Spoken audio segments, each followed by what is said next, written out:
My dad was military, his dad was military, my mom was military. It was kind of like a family thing. Stories of veterans in coastal Georgia and the Lowcountry. Our next warrior, Sergeant First Class Chadwick Paul. From their struggles. We miss him. We wish that he was here and we didn't have to do this today. To their triumphs. I did 20 years in the Army. Whoop. And how the community has stepped up to support them. Yeah. Tonight, the mission that's far from over. Good evening and thanks for joining us. I'm Marvis and this is Voices of Valor Veterans Salute. Over the last few months, WJCL shined a brighter spotlight on our diverse veteran community. Here at the National Museum of the Mighty 8th Air Force, you can see many of the names of heroic men and women who have served. And here's a stat for you. More than 1 million veterans currently live in Georgia and South Carolina. And with resources like Hunter Army Airfield and Fort Stewart right here in our backyard, we put a focus on sharing veteran stories, featuring groups helping vets, and honoring the lives of those who paid the ultimate sacrifice. We are now inside the museum, and I'm standing in front of a B-17 bomber used in World War II. It is a massive aircraft, and believe it or not, it's been 77 years since that war ended. Today, only about 240,000 of the 16 million World War II veterans are still alive. One of those World War II heroes is 99-year-old Richard Waymeyer. I spoke to him right here at this museum, and he told me he clocked around 650 hours in a B-17 Flying Fortress.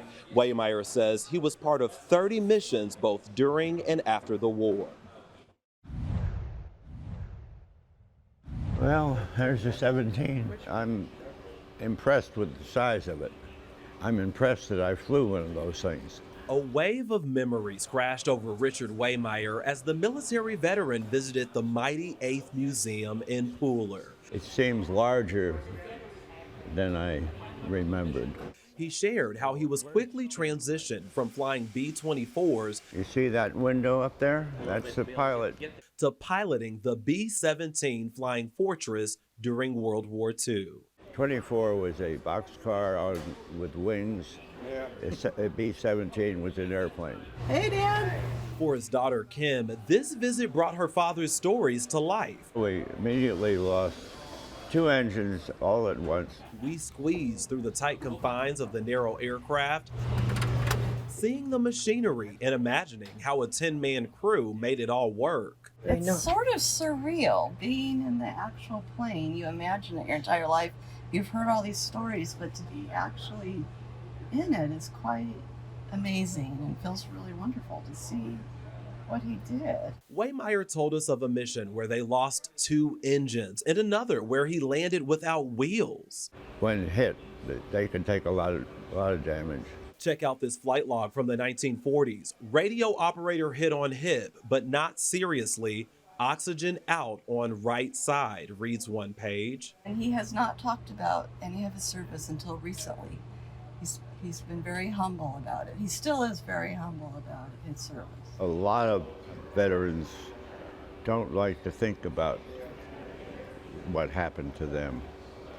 Their buddies were lost and so on, and they say, why not me? Why them? And so on. My own take is it's war.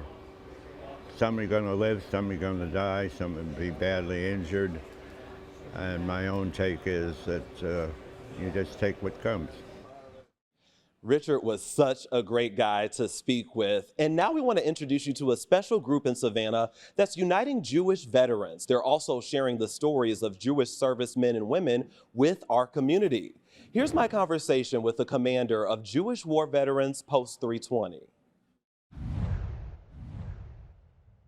Jewish War Veterans Post 320 Commander Frank Katz told me more than 400,000 Jewish Americans served in World War II, but he says there's a long history of Jews answering the call for service to the U.S. Jews have served in the military from the beginning, from the Revolutionary War all the way through to now. Katz is a U.S. Army veteran. He said his post focuses on honoring fallen veterans, participating in community activities, and promoting a sense sense of camaraderie. The name is somewhat of a misnomer because it's Jewish war veterans, but any veteran who has served honorably in peacetime or wartime can be a member of the post. If anybody needs help, all they have to do is call. We're there for them. Any kind of emergency or family situation they need, the JWV is there for them. Stanley Rosenberg is also a member of JWV Post 320. He told me Savannah is home to some 3,000 Jewish families. He remembers sharing about his Jewish background while serving in the Army National Guard. I was the only Jewish fellow in the National Guard here in Savannah for the 6 years. It was never an issue. You know, we discussed religions and holidays and all that, and it was very easy for me to do that because I was, brought up in the synagogue here in Savannah. Savannah's JWV Post is just one of many nationwide, but this year Savannah hosted the Jewish War Veterans National Convention. We spoke to the U.S. Secretary of Veteran Affairs about the importance of recognizing members of this longtime organization. This is a community that has a great tradition of military service, service to the country, and a deep faith tradition.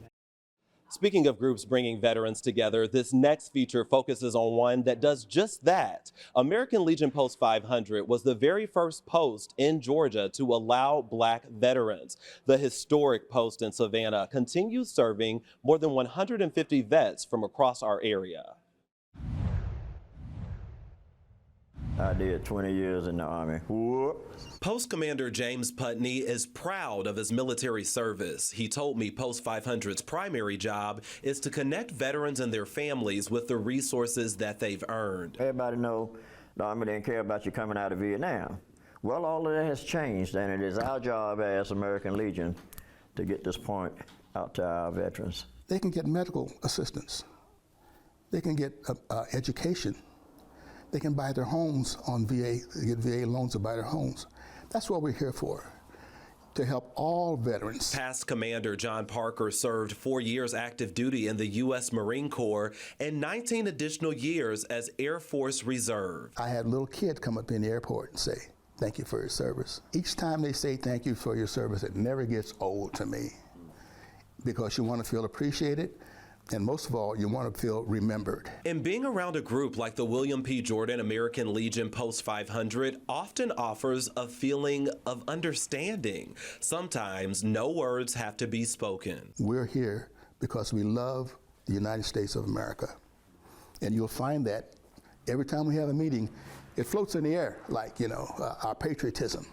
It's just there, you feel it. And when you can get around people who understand what you've been through, and you've both been through the same kinds of things, especially if you're on the edge of PTSD or have PTSD problems or medical problems, and you can talk to people who have those same things, and they got it the same way you got it.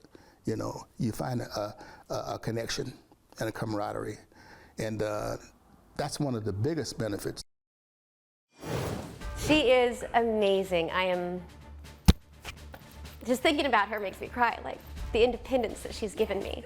Next on Voices of Valor, Veterans Salute, a dog as a cure, how a Bryan County nonprofit is changing veterans' lives with service animals. This keeps his memory alive and hopefully helps with prevention. In taking steps to start an important conversation, the new dedication board that's honoring the fallen and raising awareness about veterans' mental health.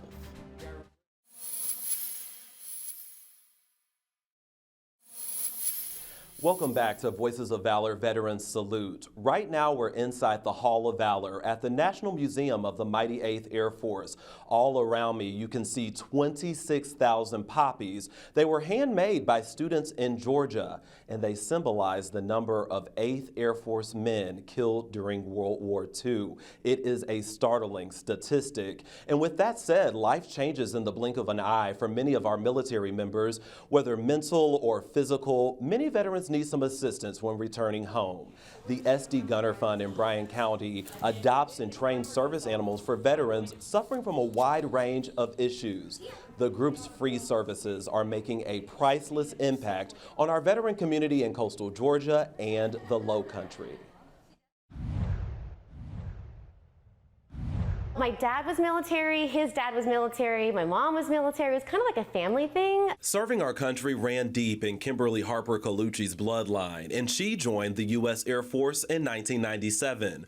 4 years later, her entire family died in a crash. Unfortunately, because of the depression and the anxiety that occurred right after, losing all of my family, I was no longer able to serve. The Bluffton resident tried to ignore that pain, working as a civilian flight paramedic for the U.S. Army, among other roles. During that time, she seriously injured her right leg and suffered a traumatic brain injury. Despite several prescriptions, things hit a boiling point. I did attempt suicide multiple times. I didn't want to be here anymore. I was alone. It's not something I would ever wish on somebody else. But that's where the SD Gunner Fund comes in. Gentle. Okay. Good girl. Giovanna, also known as Gia, is Kimberly's service dog. Walk. She's trained to do everything from grabbing Kimberly's medications to applying pressure to ease anxiety. Touch. Yes, good job. She is amazing. I am just thinking about her makes me cry. Like the independence that she's given me. I mean, it's giving my life back. All right, is everybody ready? Gia and Kimberly are still learning new skills with the SD Gunner Fund's expert trainers. Gia, watch me. In addition to veterans, this nonprofit also assists first responders and kids with disabilities. What is it like to be able to, be a part of that? It's a feeling that you cannot describe. We spoke one-on-one with the founder, Brittany Kynard. She's the wife of 27-year Army veteran Hamilton Kynard. He was directly hit by an explosive in Iraq back in 2005. He suffered a severe traumatic brain injury that led him down the path to his first service dog, Gunner. But that's not the only reason his wife launched the SD Gunner Fund. We had a friend that had a service animal that was, repossessed by the veterinarian because he could not afford the bill, and our friend committed suicide. Is it truly fair to ask someone to sacrifice everything they've got to come home to no support? It's not fair to say, hey, I want you to give it everything you got, may or may not come home, but I don't want to help you.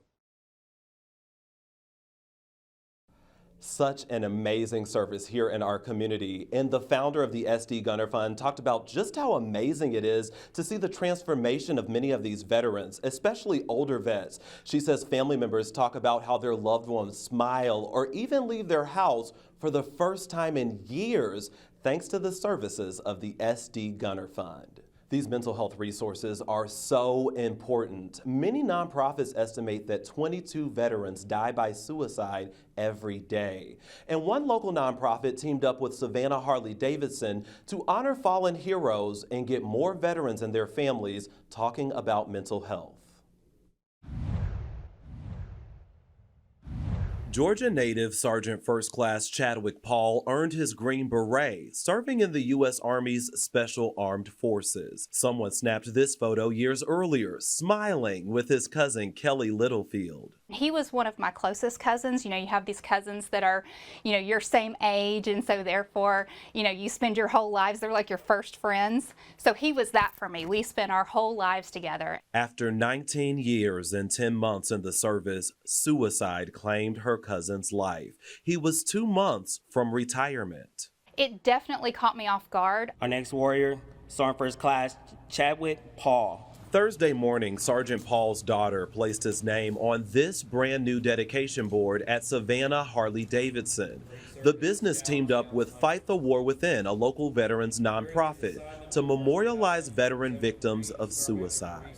Paul's wife came from North Carolina to witness the unveiling.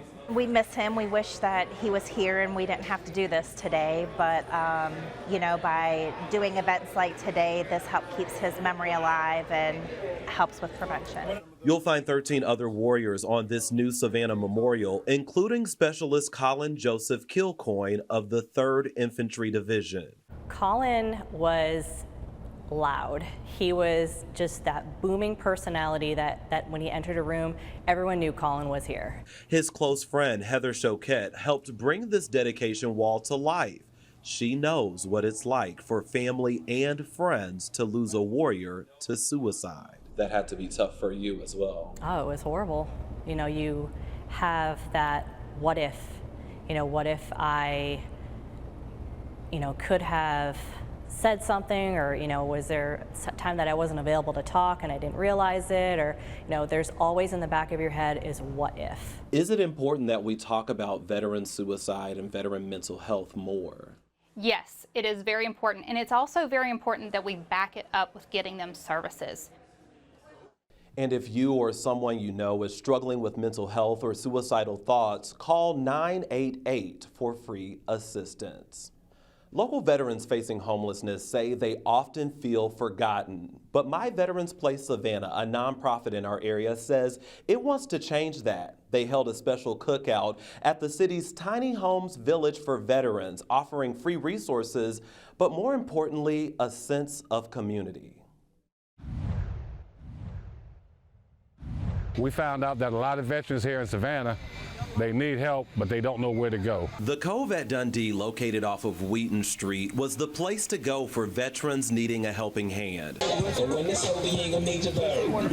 On Saturday, My Veterans Place Savannah held a cookout for the men and women who serve this country. We had cake, we had cookies, we had sodas. I mean, we just had a nice old country backyard barbecue. But there was even more of an appetite for the resources MVPS provided, like healthcare and housing help, credit counseling, and VA registration.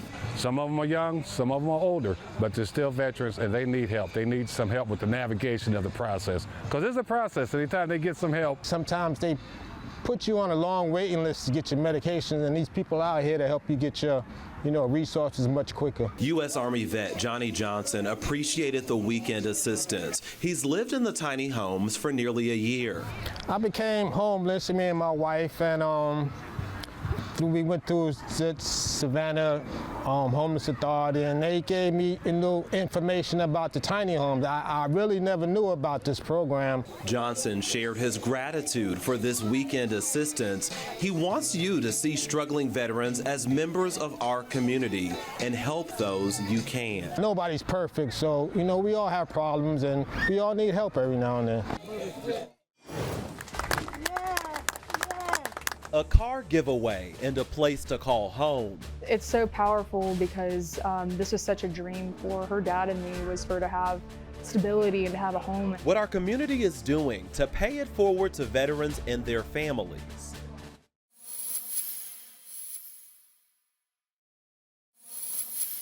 Welcome back to Voices of Valor Veterans Salute. We like to turn our focus now to how the community is paying it forward, showing local veterans we appreciate their service and sacrifice. Let's begin in Chatham County.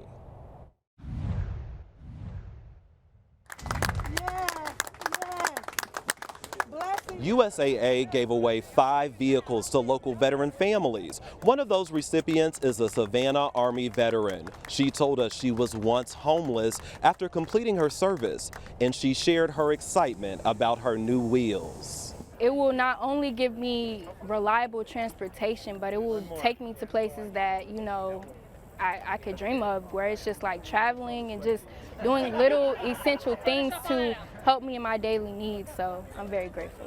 The company says it picked Savannah because of our large population of veterans. They were chosen for their work in the community. Well, there is no place like home. Our community surprised the widow of an Army Ranger with a mortgage-free home in Rincon, and our WJCL cameras caught the whole thing.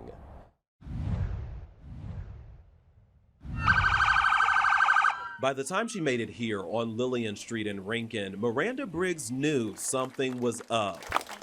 She got out of the car with tears in her eyes, realizing this home is being built. That's amazing. For her and her daughter, Essex. It's so powerful because this was such a dream for her dad and me, was for her to have stability and to have a home and have family. That was our biggest dream for her. Miranda's husband, U.S. Army Ranger Garrett Briggs, died by suicide in 2018. It was 2 weeks after the birth of their daughter. Welcome home. Since then, the first responder began championing mental health services for military veterans and their families. She even founded the nonprofit Fight the War Within. Miranda has been an inspiration to us all, but for me, she's been a personal hero. James Collins came to Sharon the surprise Thursday morning. When he met Miranda, he had already planned to take his own life. Miranda inspired hope and purpose and mission into my life. She is the first one to put herself last. She always puts everyone first, and her needs often go unnoticed. Reading these messages of encouragement that community members wrote on the beams of her new mortgage-free home, oh my gosh. Miranda could sense love at the home's foundation, but she could also feel something even more special. This, I feel him. It's impossible not to feel him. And it's a weight lifted. It's been a struggle. It's been a struggle to rebound and to build stability. So today it just feels like this is a weight off, that this will be her home, and this will be that dream that he and I had for her. We're able to come full circle today. That free home was made possible by Operation Finally Home. It's a national nonprofit that also worked with Lennar Homes to make Miranda's dream a reality.